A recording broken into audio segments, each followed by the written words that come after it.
Hello friends, स्वागत है आप सभी का हमारे चैतव क्लासेस में। हम लोग एमसीक्यू सीरीज का क्वेश्चंस लगा रहे हैं। माफ़ कीजिएगा, पिछले कुछ दिनों से क्लास नहीं डाला गया है क्योंकि जो क्लास बनाने में थोड़ी सी प्रॉब्लम आ रही थी, क्योंकि मेरा जो है एग्ज़ाम चल रहा था। इसके लिए फ्रेंड्स माफ़ कीजिएगा। चलिए, आज का जो टॉपिक हम लोग उठा रहे हैं, अब हम लोग थोड़ा सा साइंस के भी क्वेश्चंस को देखेंगे, क्योंकि साइंस का भी जो कोई भी एग्ज़ाम्स हो रहा है तो साइंस का लगभग अच्छा खासा वेटेज है। हर एग्ज़ाम्स में आपको अच्छा वेटेज देखने को मिलता है। लगभग 20 प्लस क्वेश्चंस हमेशा रहता है, 25-30 क्वेश्चंस रहता है। अब जो हम लोग क्लास लाने वाले हैं, अभी जो आएगा और आज से ही जो भी एग्ज़ाम्स आएगा, अभी आने वाले जो बिहार कांस्टेबल एग्ज़ाम्स है, जो 21,000 पदों पे भर्ती है उसके लिए, और ये बिहार एसएससी दोनों के लिए काफ़ी ज़्यादा इंपॉर्टेंट है, क्योंकि कांस्टेबल बिहार के पुलिस एग्जाम में साइंस का बहुत ही ज़्यादा वेटेज देखने को मिलता है। लगभग 25-30 क्वेश्चन साइंस से पूछे जाते हैं। इसलिए आज का क्लास हम लोग स्टार्ट करते हैं। जो क्लास है टॉपिक वाइज हम लोग लेके चलेंगे इसको। आज का जो फिजिक्स का सबसे पहला ही टॉपिक हम लोग हार्ड थोड़ा सा टॉपिक उठाए, क्योंकि यहाँ से ज़्यादा प्रश्न आता है। ऊष्मा एवं ऊष्मा गतिकी, ऊष्मा एवं ऊष्मा गतिकी। चलिए फ्रेंड्स, स्टार्ट करते हैं। और अगर आप लोग इस चैनल पे नए हैं तो इस क्लास को सब्सक्राइब और शेयर ज़रूर कर दें, वो भी क्लास पसंद आने के बाद। और दूसरी बात, स्टार्ट करने से पहले मैं आपको बता देना चाहता हूँ, अगर आप इसका पीडीएफ फॉर्म में पढ़ना चाहते हैं तो आप हमारे टेलीग्राम चैनल चैतव्य क्लासेस से जुड़ करके इसका पीडीएफ डाउनलोड कर सकते हैं, और इसके लिए लिंक आपको डिस्क्रिप्शन में दे दिया गया है। चलिए फ्रेंड्स, पहला क्वेश्चन जो है, संवहन द्वारा ऊष्मा का स्थानांतरण हो सकता है। संवहन द्वारा ऊष्मा का स्थानांतरण कैसे होता है? तो याद रखिएगा, संवहन द्वारा ऊष्मा का स्थानांतरण गैस एवं द्रवों में होता है। संवहन द्वारा ऊष्मा का स्थानांतरण गैस एवं द्रवों में होता है। 3 प्रकार की चीज़ होती है, एक होता है चालन, एक होता है संवहन, एक होता है अभिवहन। जो चालन होता है उसमें ठोस के द्वारा, जो कोई ठोस, जैसे मान चले कोई रड है, रड को हम यहाँ से अगर गर्म करें तो पहले ऊष्मा यहाँ आएगा, फिर वहाँ से ऊष्मा का स्थानांतरण क्या होगा, इस साइड हो जाएगा। यानी कि जिस साइड भी रड है, मान चलिए हम लगा कर रखें, तो ऊष्मा इस साइड और ट्रांसफ़र होगा, पहले ये गर्म होगा। वहीं जब कोई चीज़, इसका जो आंसर पहले हम आपको लगा देते हैं गैस एवं द्रव के साथ। वहीं संवहन यानी कि कन्वेक्शन के द्वारा द्रव और गैस की सहायता से ऊष्मा का प्रसार होता है। और याद रखिएगा, ये जो ऊष्मा का प्रसार होता है लंबवत वर्टिकल होता है, यानी कि ऊपर की ओर या नीचे की ओर प्रसार होगा, ठीक है, वर्टिकल। और एक होता है अभिवहन, एडवेक्शन, उसमें होता है द्रव और गैस की सहायता से ऊष्मा का स्थानांतरण। उसमें कैसा होता है, हॉरिजेंटल हो जाता है। कैसा होता है, हॉरिजेंटल। चलिए आगे बढ़ते हैं फ्रेंड्स, हम लोग ज़्यादा डिस्कस नहीं करेंगे क्योंकि लंबा समय लग जाएगा, और हमारा टारगेट है कम से कम समय में ज़्यादा से ज़्यादा क्वेश्चंस करना। चलिए दूसरा नंबर प्रश्न हम लोग देखते हैं क्या है। 100 डिग्री सेल्सियस की वाष्प द्वारा 100 डिग्री सेल्सियस की वाष्प द्वारा उत्पन्न जलन उसी ताप के पानी द्वारा उत्पन्न जलन से अधिक गंभीर होता है, ऐसा क्यों? ऐसा इसलिए होता है क्योंकि वाष्प द्वारा अधिक ऊष्मा दी जाती है। वाष्प के द्वारा क्या होता है, ऊष्मा अधिक दिया जाता है, क्योंकि वाष्प में हम लोग जानते हैं गुप्त ऊष्मा छिपा रहता है। जब रोटी बनाता है, रोटी जब फूल जाता है तो रोटी ऊपर जितना गर्म नहीं होता है ना, कभी अगर जो फूला हुआ अगर उसमें आपका उंगली चल जाएगा तो फोका कर देता है, सीधा सा फुला देता है हमारे उंगली को। तो इससे पता चलता है कि अंदर भाप से जो होता है ज़्यादा, भाप में ज़्यादा गर्मी होती है। चलिए आगे बढ़ते हैं। तीसरा नंबर, भाप से हाथ अधिक जलता है अपेक्षाकृत उबलते जल से, क्योंकि भाप में क्या होती है, गुप्त ऊष्मा होती है। क्योंकि भाप में क्या होते हैं, गुप्त ऊष्मा होती है, अभी जस्ट हम लोगों ने बताया। चलिए, यहाँ जहाँ जहाँ स्टार है ना, उसे आप से अंश मानिएगा। अंश मान, उसको अंश बोला जाता है। इससे आप आम भाषा में जो बोलते हैं लोग, डिग्री बोलते हैं, जिसको हिंदी में अंश बोलते हैं हम लोग। चलिए, 1 ग्राम बर्फ को 0 डिग्री अंश सेल्सियस से वाष्प में 100 डिग्री सेल्सियस तापक्रम पर तापक्रम पर तापक्रम तक ले जाने के लिए कितने कैलोरी ऊष्मा की आवश्यकता पड़ती है? फ्रेंड्स, ये कैलोरी में पूछ रहा है। अगर कैलोरी में पूछेगा तो इसका आंसर क्या आ जाएगा, 720 कैलोरी हो जाएगा इसका आंसर। चलिए 5 नंबर, कितना तापमान होने पर पाठ्यांक सेल्सियस और फ़ारेनहाइट दोनों क्या हो जाता है, बराबर हो जाता है। आपको बता दें, -40 डिग्री सेल्सियस, -40 डिग्री पर सेल्सियस और फ़ारेनहाइट दोनों का तापमान क्या हो जाता है, बराबर हो जाता है। याद रखिए, -40 डिग्री पर, -40 डिग्री जब सेंटीग्रेड हो जाएगा तो तापमान दोनों क्या हो जाएगा, बराबर हो जाएगा। 6 नंबर, किसी तापमान पर सेल्सियस और फ़ारेनहाइट बराबर होता है, ये आप कमेंट में बताइए। अभी जस्ट आप लोगों ने देखा ऊपर, तो इसका आप बता सकते हैं। कितने डिग्री पर सेंटीग्रेड और फ़ारेनहाइट तापक्रम का मान समान रहता है। ये ज़्यादा इसलिए दिया गया 2 से 3 क्वेश्चन, ताकि आप ज़्यादा बार देखें तो आपको ज़्यादा आंसर लगाने से याद हो जाएगा एक ही बार में। इसका आंसर क्या हो जाएगा, -40 डिग्री सेल्सियस। चलिए 8 नंबर, किस बिंदु पर फ़ारेनहाइट तापक्रम सेंटीग्रेड तापक्रम का 2 गुना होता है। फ़ारेनहाइट सेंटीग्रेड का 2 गुना होगा, यानी कि जितना सेंटीग्रेड होगा उसका 2 गुना कौन हो जाएगा, फ़ारेनहाइट। तो ये हो जाएगा आपको 160 डिग्री सेल्सियस पे, 160 डिग्री सेल्सियस पे फ़ारेनहाइट तापक्रम सेंटीग्रेड का क्या होता है, दुगुना होता है। कितना होता है, सेंटीग्रेड का दुगुना होता है। आप एक फॉर्मूला याद रखिएगा हमेशा कि C/5 आपको कभी दिया जाएगा तो उसको C/5 = F-32/9। आपको जब जो भी देने दिया जाए आप यहाँ से इस फॉर्मूला से आप निकाल सकते हैं। C की जगह अगर C दिया रहेगा C का मान रख दीजिए, फ़ारेनहाइट आ जाएगा।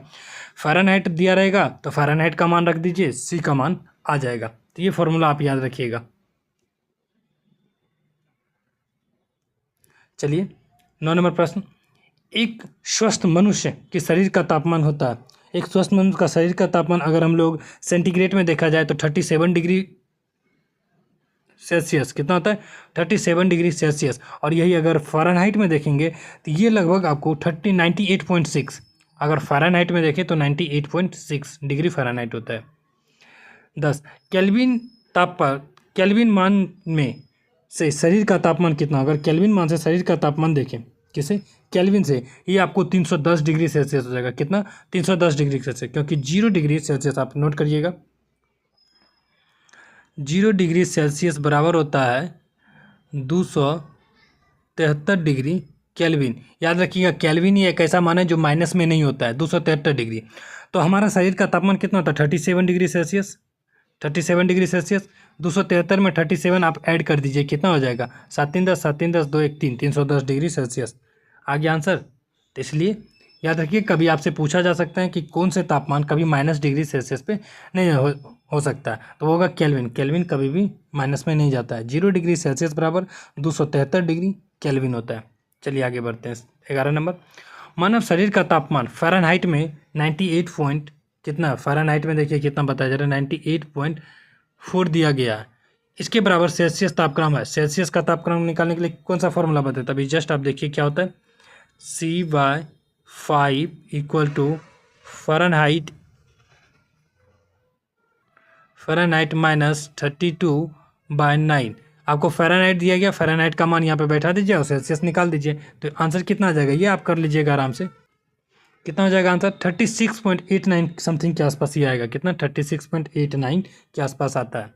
12 नंबर, सेल्सियस स्केल पर मानव शरीर का सामान्य तापमान कितना होगा। सेल्सियस पे अगर देखें तो अगर फ्रेंड सेल्सियस पे अगर हम लोग पूरी एक्यूरेट देखें तो 36.9 आता है।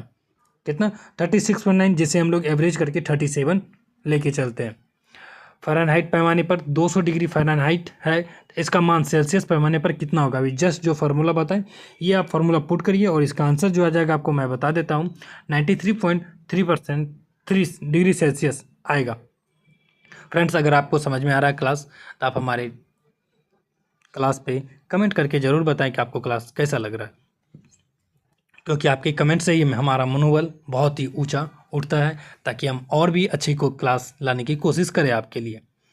और आने वाले समय में अभी आज मैं फिजिक्स का दे रहा हूँ, तो अगले दिन मैं आपके लिए केमिस्ट्री का एक लगाऊंगा। नहीं तो ऐसा कर दूंगा कि 2 दिन फिजिक्स, 2 दिन केमिस्ट्री, 2 दिन बायो, 2 करके लेके चलूँगा। इस प्रकार से जल्द कोशिश करूँगा ज़्यादा से ज़्यादा हो सके। चलिए 14 नंबर प्रश्न देखिए, 40 डिग्री सेल्सियस का मान क्या बोला जा रहा है, 40 डिग्री सेल्सियस का मान फ़ारेनहाइट स्केल पे होगा। 40 डिग्री सेल्सियस दिया हो गया, सेल्सियस ऊपर 40 डालिए, नीचे 5 डालिए। F-32/9, F-32/9 को क्रॉस मल्टीप्लाई 5 से कटाइए, 40 को 5 8 40, 5 8 जा 30। अब 8 को उधर ले जाइए, फ़ारेनहाइट को इधर लाइए। अगर पूरा कैलकुलेशन आप करते हैं कि आप फार्मूला के द्वारा, तो इसका जो आंसर आ जाएगा लगभग 93.3 क्वेश्चन से ना, तो इसका जो आंसर आएगा आपको लगभग 104 डिग्री फ़ारेनहाइट के बराबर आ जाएगा। ये माफ कीजिएगा, ये क्या है, ये डिग्री है। चलिए 15 नंबर कहता है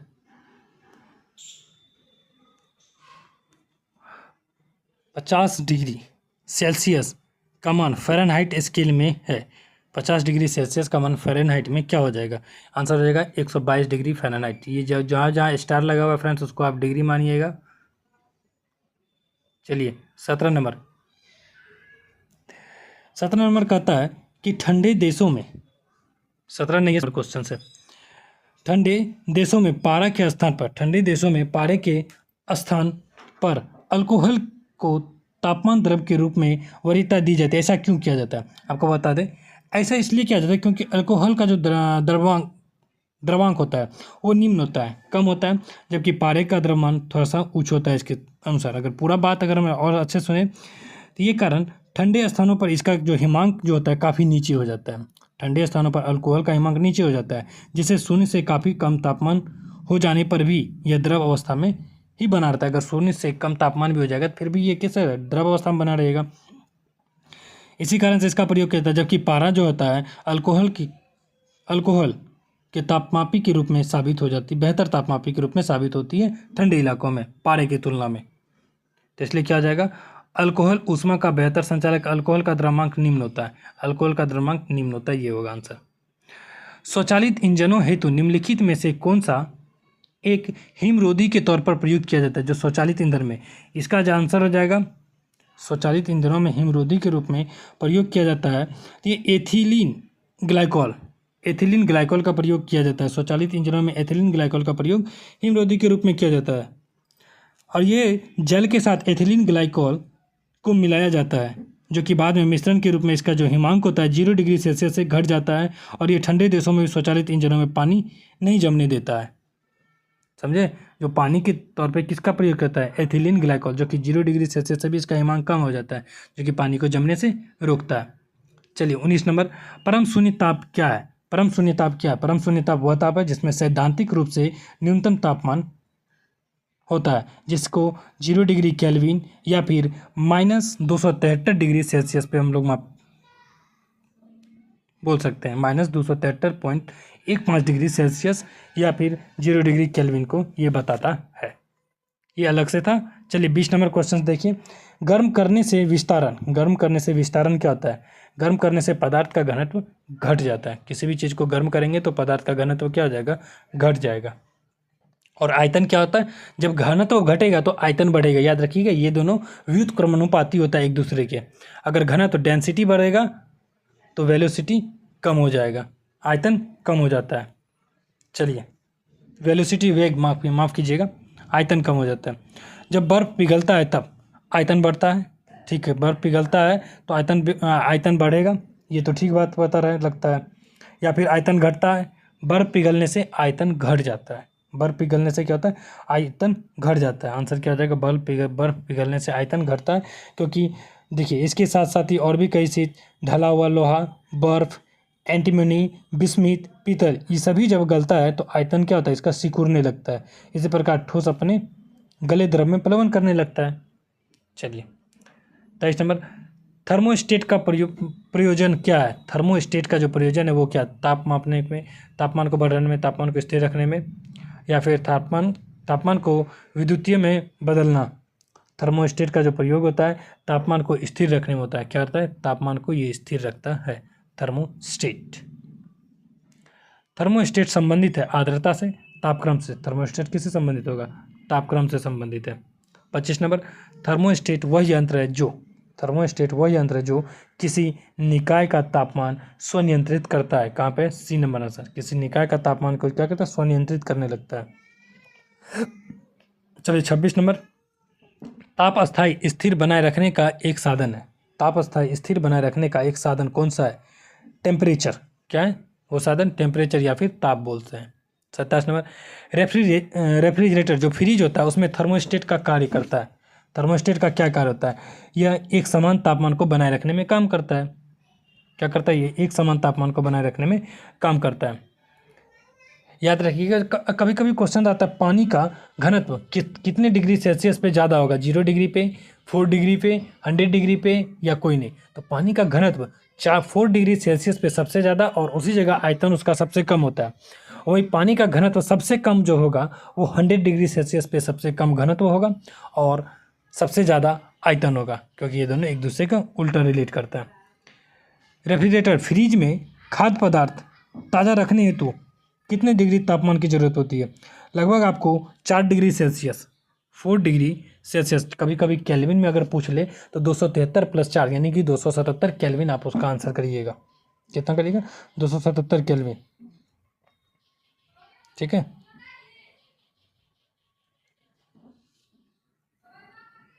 चलिए आगे बढ़ते हैं। 29 नंबर क्वेश्चन क्या कहता है?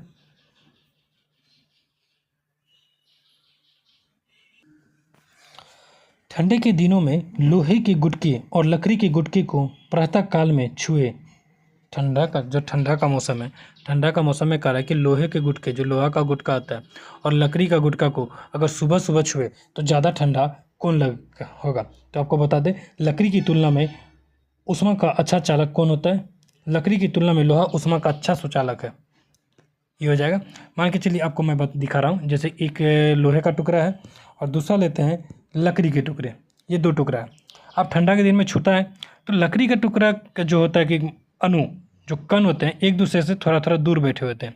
जब वही चीज़ अगर हम लोग देखें, लोहे में बहुत नज़दीक बैठा जाता है, बहुत नज़दीक बैठा रहता है, जिसमें कि ऊष्मा का बहुत फास्ट से एक कण से दूसरे कण में ट्रांसफ़र होते रहता है।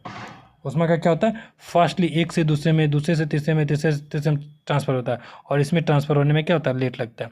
इसलिए लोहा का टुकड़ा ज़्यादा ठंड होगा। यहाँ तक कि संवहन में भी लकड़ी से की तुलना में लोहा जल्दी गर्म हो जाता है और लंबे समय तक बना भी रहता है ये। चलिए आगे बढ़ते हैं। 30 नंबर क्वेश्चन देखते हैं। यदि हवा का तापमान बढ़ता है, यदि हवा का तापमान बढ़ता है तो उसकी जल वाष्प ग्रहण करने की क्षमता क्या हो जाएगा? हवा का तापमान बढ़ेंगे, जैसे फ्रेंड्स तापमान बढ़ेंगे तो उसका घनत्व क्या हो जाता है? घनत्व, आर्द्रता ग्रहण करने की क्षमता बढ़ जाती है, क्योंकि आयतन इसका क्या होता है? बढ़ता है। जैसे आयतन बढ़ेगा तो ये आर्द्रता ज़्यादा से ज़्यादा ग्रहण करेगा, तो इसको जल वाष्प ग्रहण करने की क्षमता क्या हो जाएगी? बढ़ जाएगी।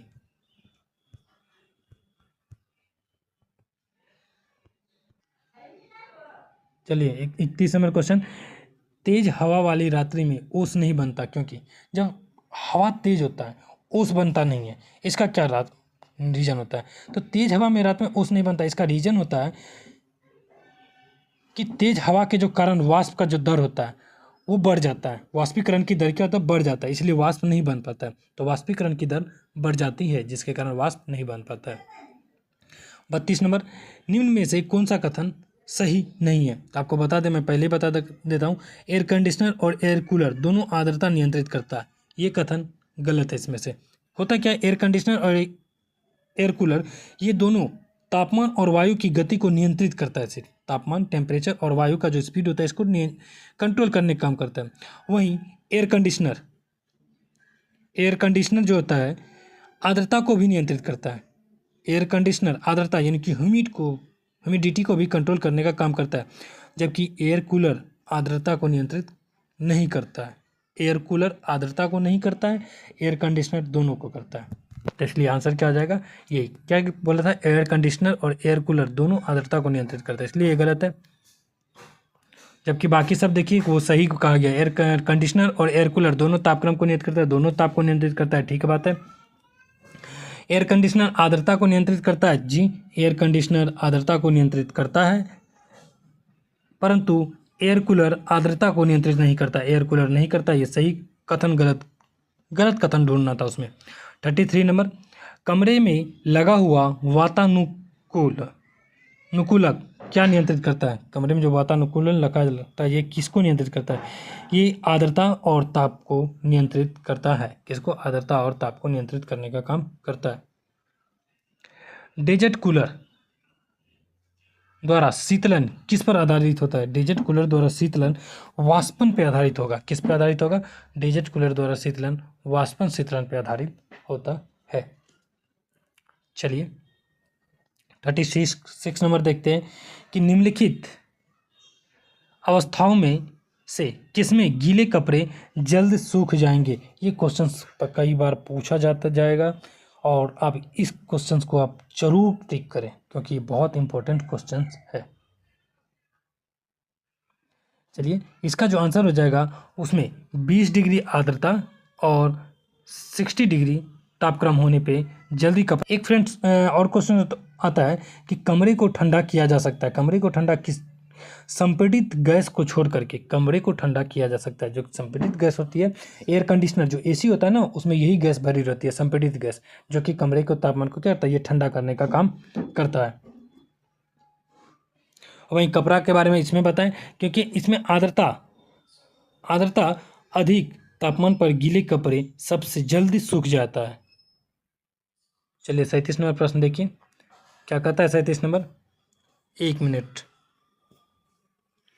37 नंबर क्वेश्चन कहता है जब पानी में नमक मिलाया जाता है तो निम्न में से कौन सा परिवर्तन होता है। पानी में नमक मिलाने से उसका क्वथनांक बढ़ जाएगा और जमा बिंदु घट जाएगा। याद रखिएगा, किसी में आप अगर अशुद्धि मिलाइएगा, कोई भी चीज़ अगर मिलावट करते हैं अशुद्धि, तो उसका जमा बिंदु को हमेशा कम कर देगा। तो इसका जो आंसर हो जाएगा, क्वथनांक बढ़ेगा और जमा बिंदु घट जाएगा। चलिए 38 नंबर प्रश्न देखिए, जब पानी में साधारण नमक मिलाया जाता है तो पानी के क्वथनांक बिंदु और हिमांक बिंदु क्या होता है। क्वथनांक बिंदु क्या होता है और हिमांक बिंदु क्या होता है, दोनों के बारे में पूछा गया ना। क्वथनांक बढ़ता है और हिमांक घटता है, क्वथनांक बढ़ेगा और हिमांक घटेगा। 38 का डी नंबर आंसर बिल्कुल सही है प्रश्न। धन्यवाद। देखते हैं हम लोग आगे भी और भी आने वाले कई सारे प्रश्न हैं। चलिए धन्यवाद आप सभी का, मिलते हैं हम लोग अगले क्लास में।